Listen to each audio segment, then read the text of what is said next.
June. Agenda item 1, apologies. Do we have any apologies?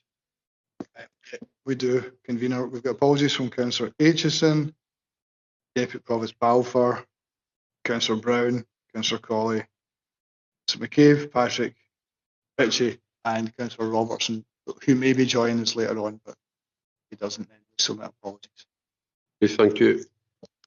Agenda item 2, declarations of interest. Members should declare any financial and non-financial interest they have in any item of business at this meeting, identifying the relevant agenda item and the nature of the interest. Do you have any declarations of interest? No. Agenda item 3, minute of the meeting of the Scrutiny Committee held on 12th of May, pages 2 to 8 in your agenda papers. Can we agree the minute? Agreed. Thank you. Agenda item 4, rolling action log, and we'll go to Brian for that. Thanks, Convener. The rolling action log just sets out actions that the committee had asked for follow-ups to future meetings. You'll see that there's the first 2 roads in BMD are due in December this year, and they're in progress. They'll be on schedule. There was a request that the complaints annual reports on data brought back to the committee, and that will be picked up in the next item. There was a request that further work was undertaken to do with collaboration with parents and guardians, and that's in today's agenda. Review of the contact centre is also, we had that in a very successful review, and there was recommendations made. The committee asked for a follow-up just on how they've been implemented, and that's due in January 2026. So everything's either on the agenda or on track. Okay, thank you. Agenda item 5, complaints annual report 2024-25, and it's a report by Anne-Marie. Thank you, Convener. As stated at section 1, the purpose of the report is to present the Falkirk Council Complaints Annual Report for 24-25.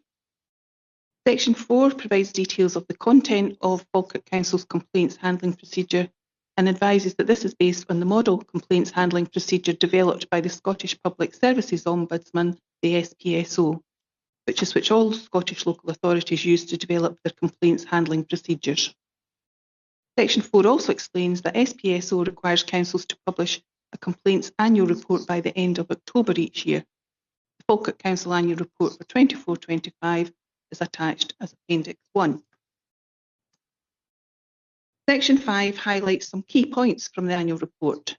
A reduced volume of complaints have been received, improved response times at all complaint stages, and fewer complaints requiring escalation from stage 1 to stage 2. It also highlights some benchmarking figures from other local authorities for the 23-24 period, as information is not yet available for 24-25, and it shows that while the council receives more complaints than the Scottish average, it is quicker to respond, more successful in early resolution, and better positioned to use customer feedback to drive continuous improvement across services. As noted at para 5.3, not all local authorities have the same in-house services, so for example housing and building maintenance.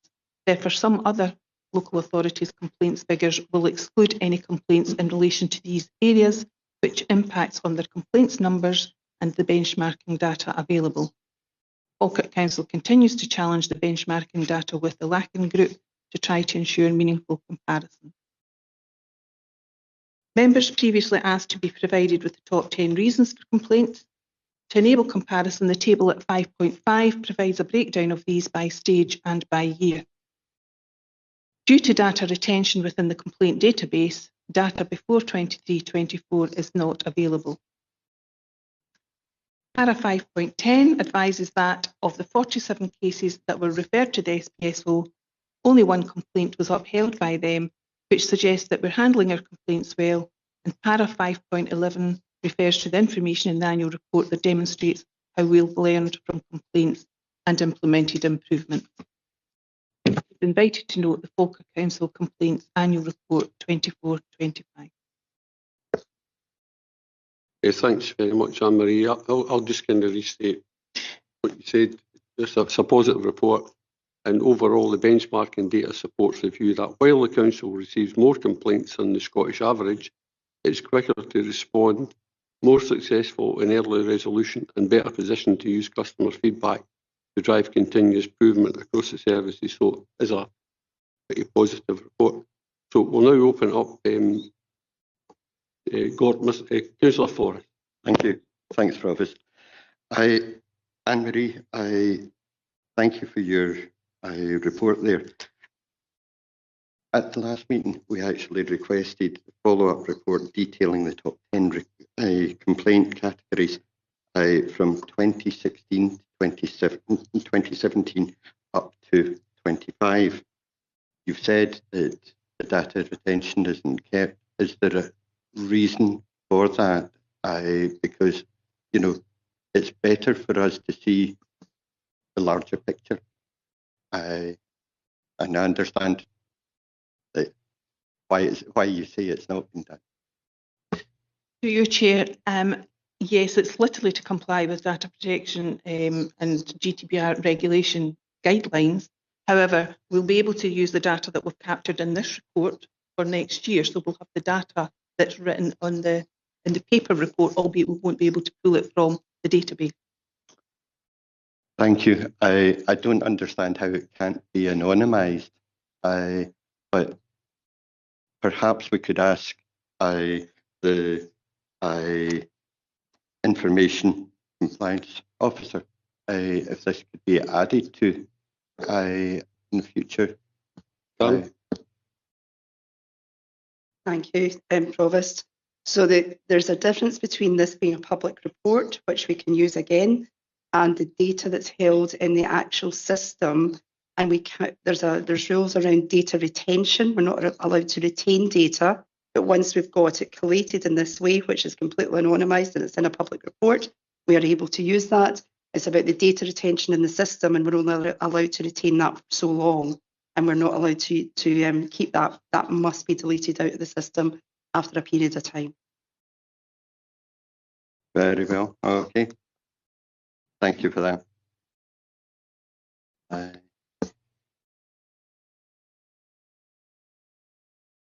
Okay, Councillor Kelly.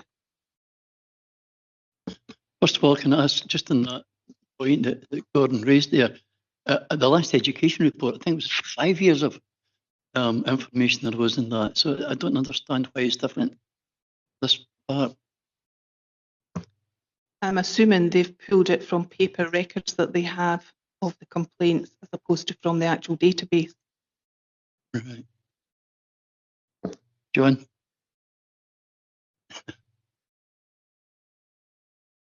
I mean, we follow the same information, use the same systems, follow the same processes. So I would need to get back to you on the reason for that. But it would be the same. It's the same policy, the same procedures and systems that we're using. Okay, I was just, when I remember seeing that. It might be that it's just come from the older reports that what's being described just now. So that's the reason, is because we don't have all the reports on the complaints that we can't use that. But we'll be able to use this year's in 5 years' time. Yeah. All right. Understood that now. Got it.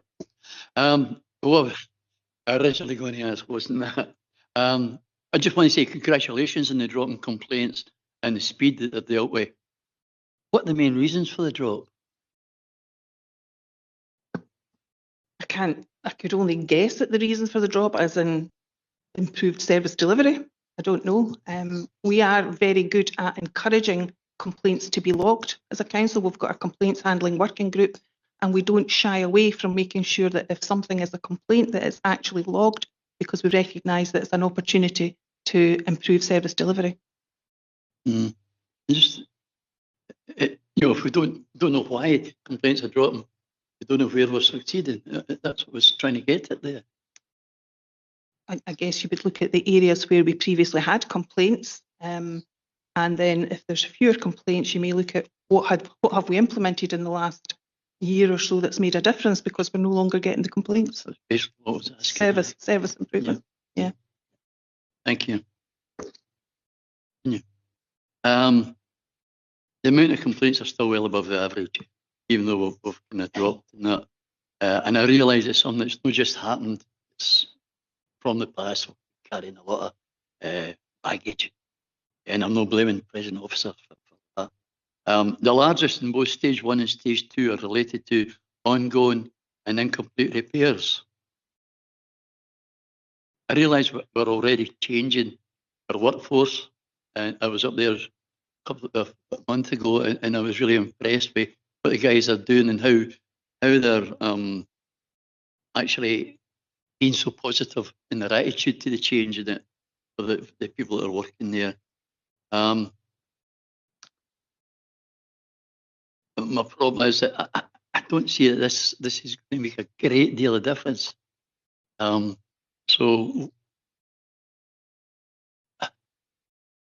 what other items are we using to improve the BMD in housing?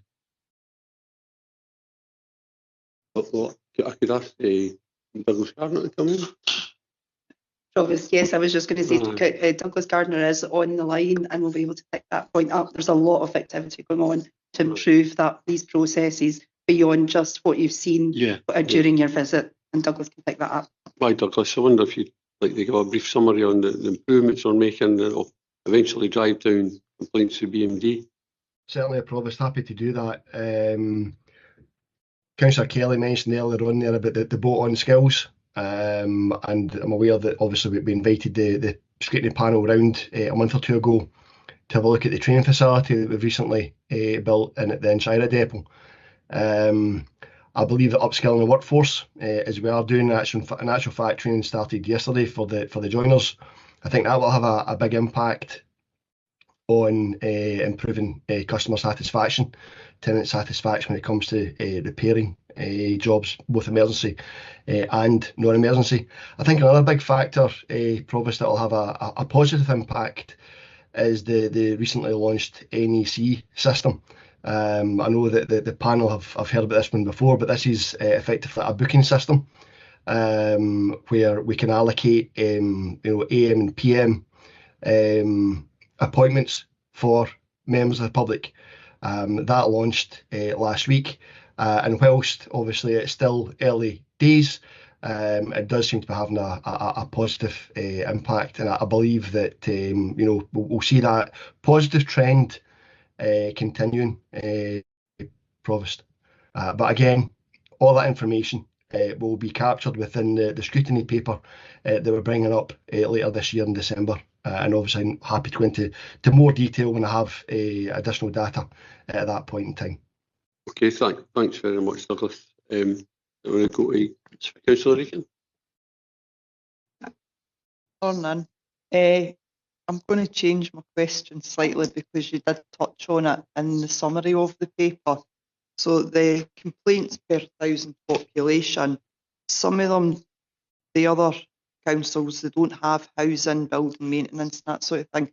Is there any way to actually get a more comparable data set so that it doesn't look that we're just getting more complaints in general? We work with the Lacking Group, we participate in the Lacking Group, so I guess what we could do is try and get some more detail from those councils that do also have in-house housing and EMD services. That would be just a request to them. We could try and get some information in relation to that and exclude the councils that don't have housing or EMD. And my second question was, I'm not sure how to phrase this. Once the complaints have been recorded, what lessons are you actually putting into place for your learning the outcomes of the complaints? I don't know, does that make sense? Yeah, the annual report itself shows each service's examples of each service's improvements. So towards the end of the actual annual report, that's Appendix 1, it shows examples of what the services do. We just collate the information, so we don't know in my central team what all the improvements are. We work with the complaints handling working group, discuss what the sorts of complaints are, and ask them to come forward with the information that's in the appendix. That's brilliant, thank you.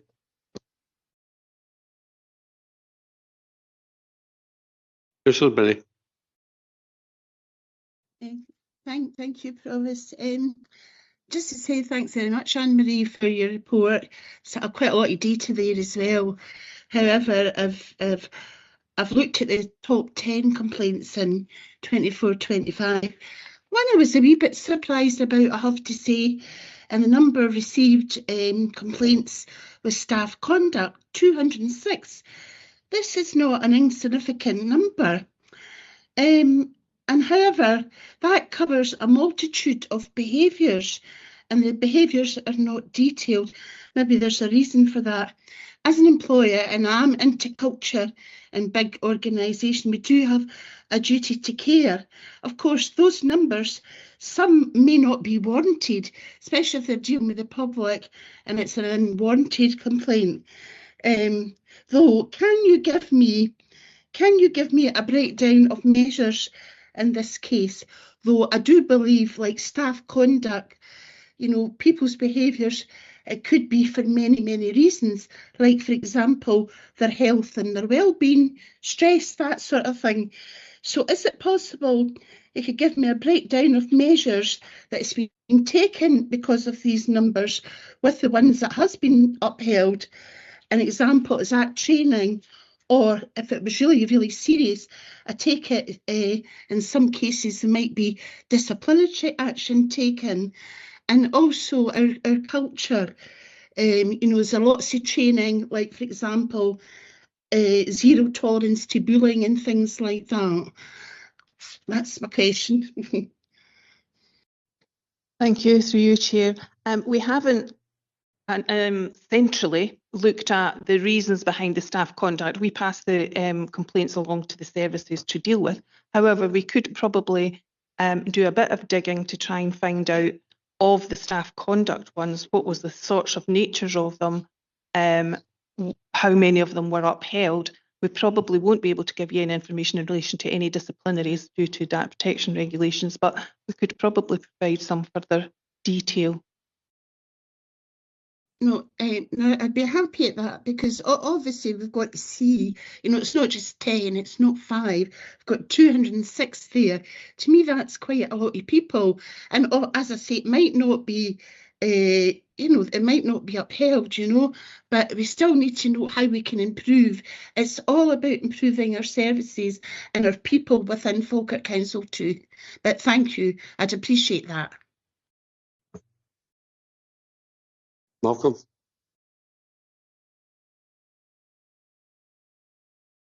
Hey, thanks, Provost. I just wanted to come in on the BMD complaints, and you know, I hope elected members have full awareness of all the significant work that we as officers are trying to do to improve that service and give our tenants the best possible level of support that they can.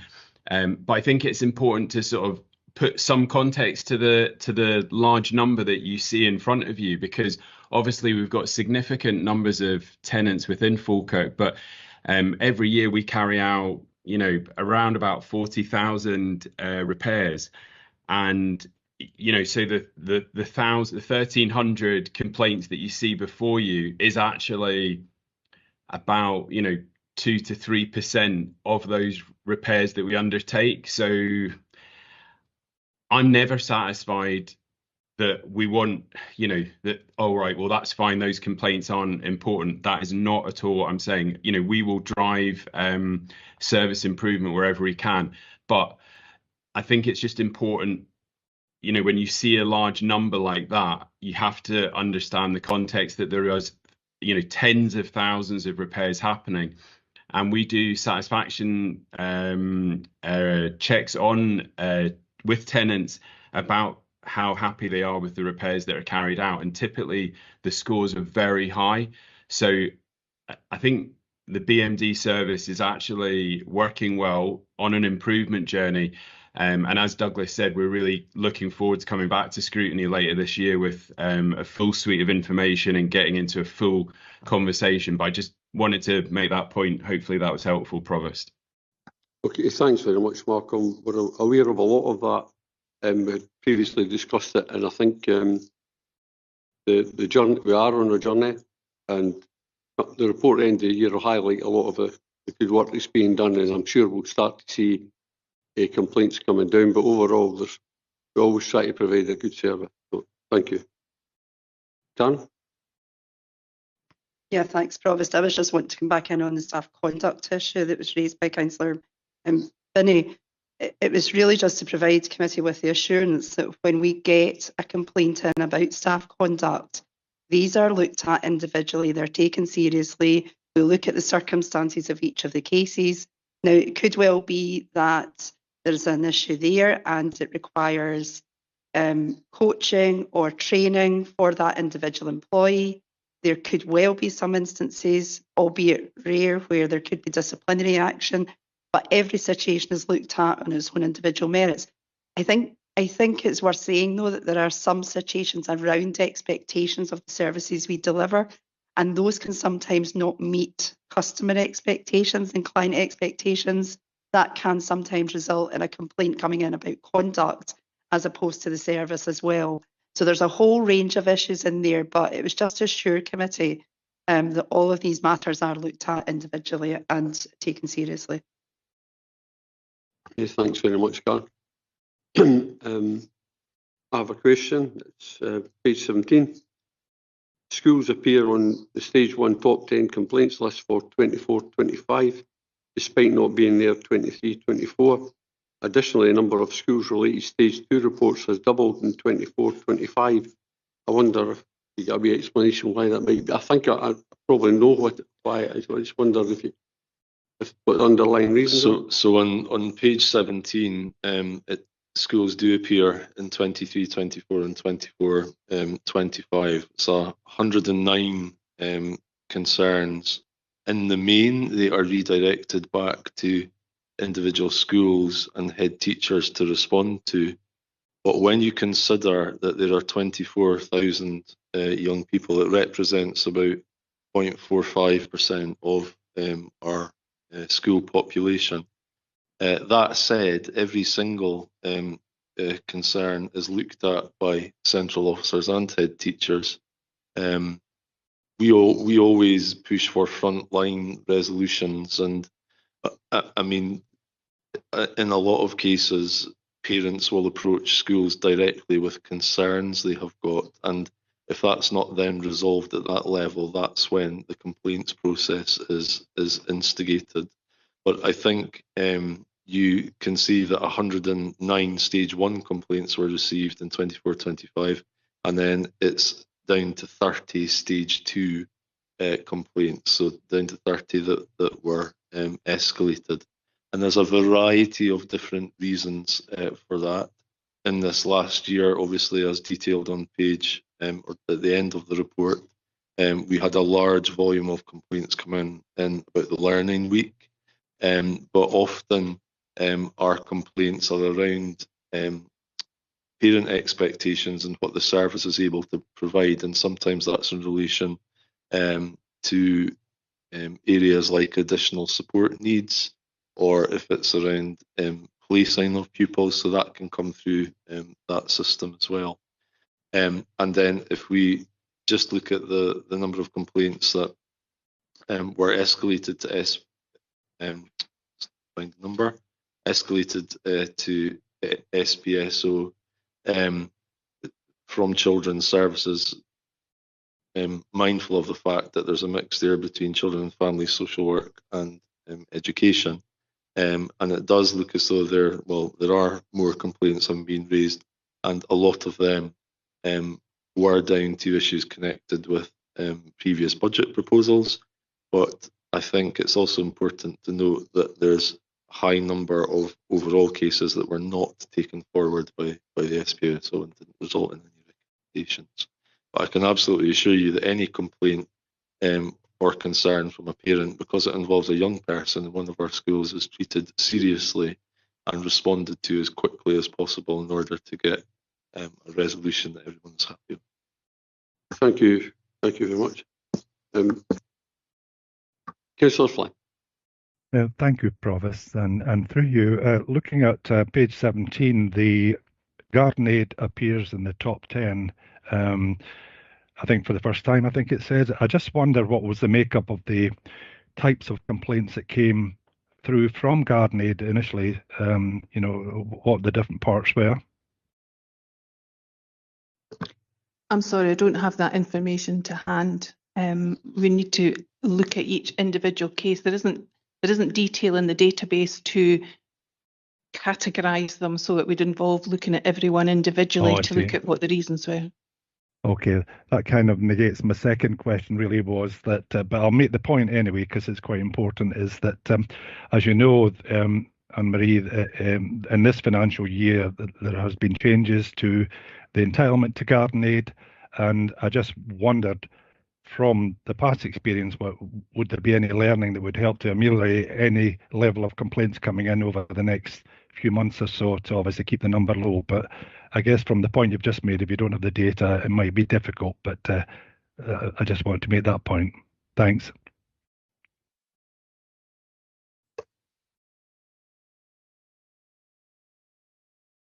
Councillor Forrest.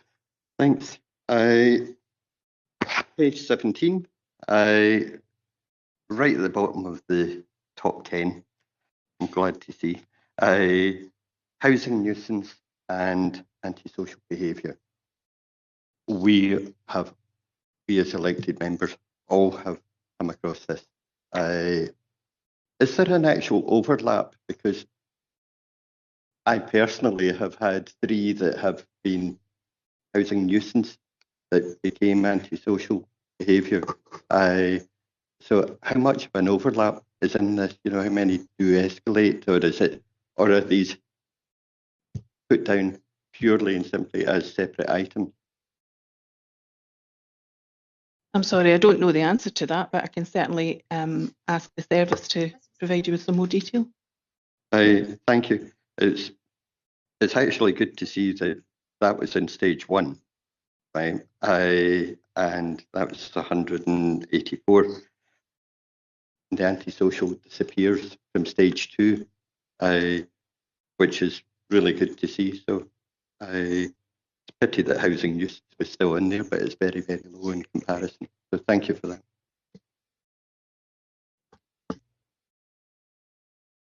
Any other questions?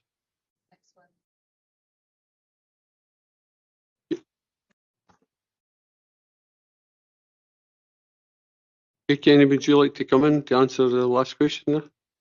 Yep, thanks very much, Provost. I'll try my best. I might need it just to be reiterated, but one of the things about the antisocial behaviour is obviously we've got teams that are working, we have our mediation teams as well.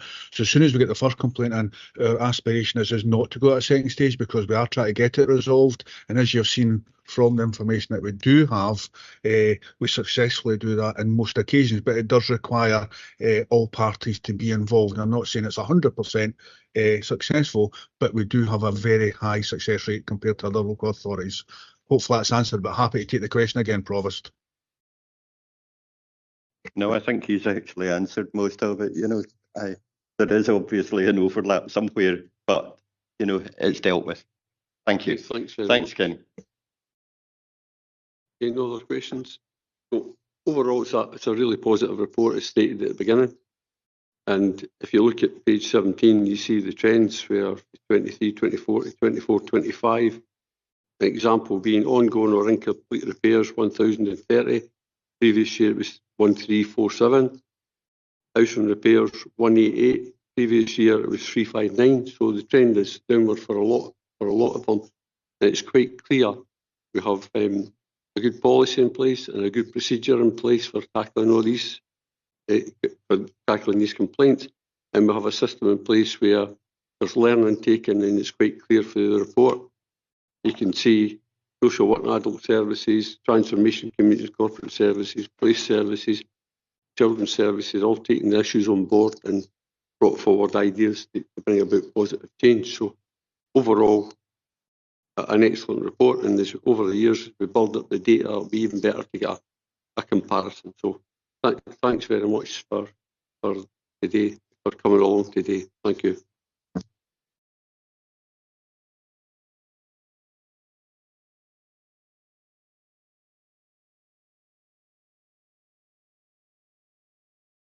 So agenda item 6 is working with parents and carers in other ways, ages 32 to 43.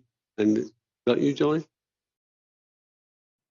Thank you, Provost. This report is a follow-on from the Health and Wellbeing Improvement Work report that we brought in March.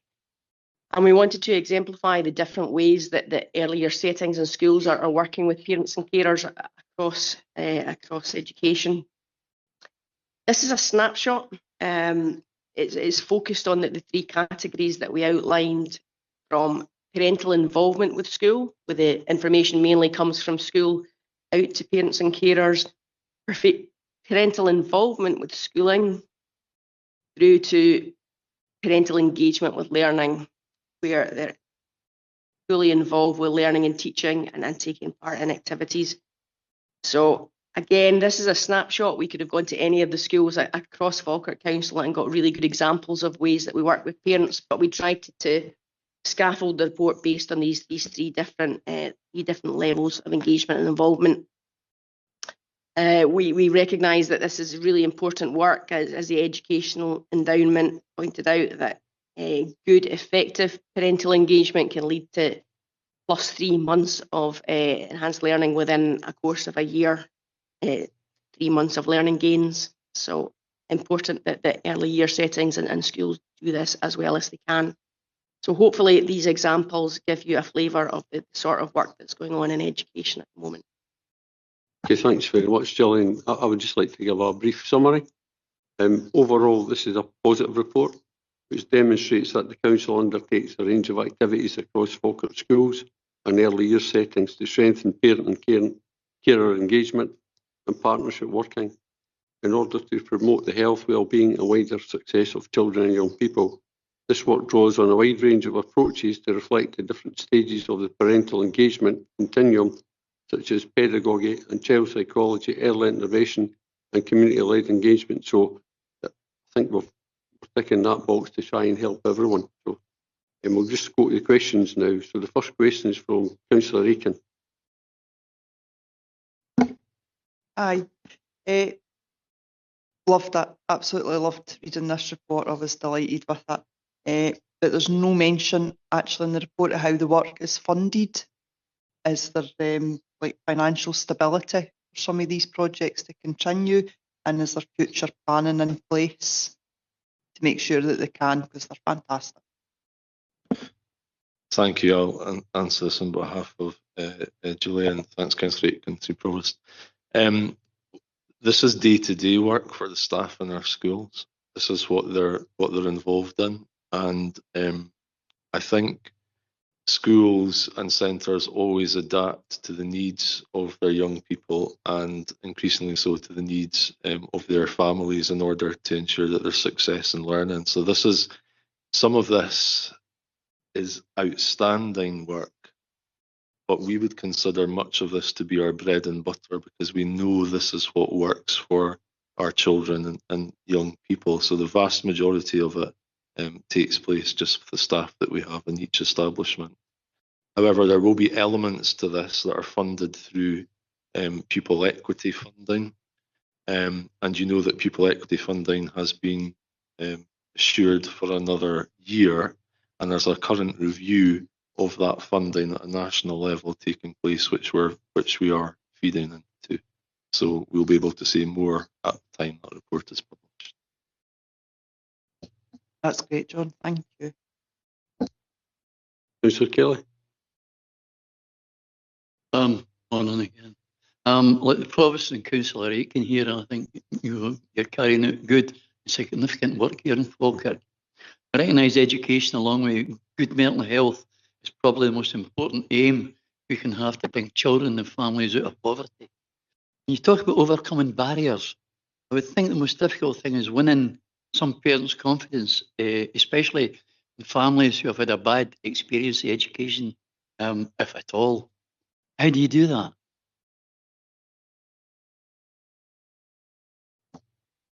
Thank you, Councillor. Yes, it's a really good question, and we do know that there are parents within schools who are harder to reach for us, and I think that's why there's such a range of approaches outlined here. Things like at Bowness with the tea and toddlers, it's coming in to enjoy a bit of companionship, having the children come along and play. It's creating a different environment that probably doesn't look like the school experience they had, even if it was a negative experience. So yeah, I think there are lots of examples in here where it probably looks a little bit different to what you might have thought for traditional schooling. So I think that helps a lot. And as you say, there can be parents, carers that we work with that are reluctant to engage with services. But a lot of my work is around domestic abuse. And what we often find is that some people that we're working with will engage better with education than other services. And I think it's really important that we use that relationship that we build. And I think some of these ideas outlined here are outstanding ways to build relationships with families and the communities. And schools reach into communities in lots of different ways and get involved. So again, bringing people into the school, making sure the school is part of that community as well. Nice. That's exactly what I was looking for. Am I going on? Thanks, Councillor Kelly. I have a question here. The report contains much detail about the work that has been done and the theory behind the work, but not about the outcomes and success measures of the work. So maybe, how do you measure success, if you like?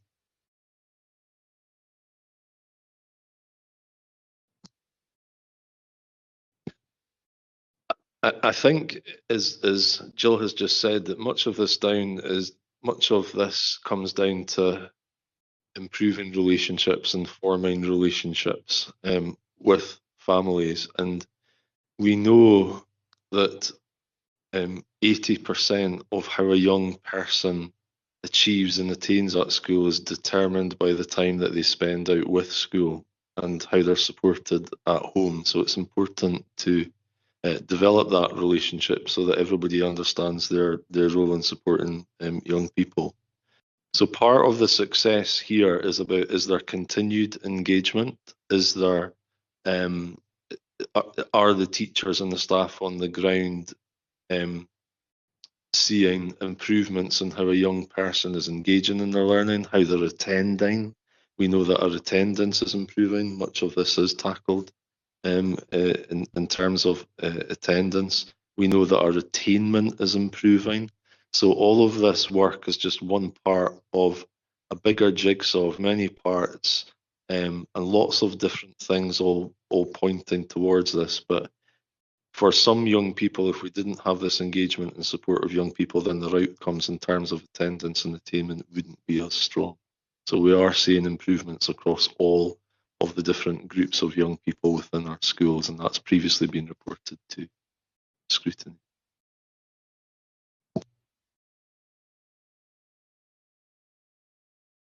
Councillor Kelly, back to yourself. Thanks, Provost.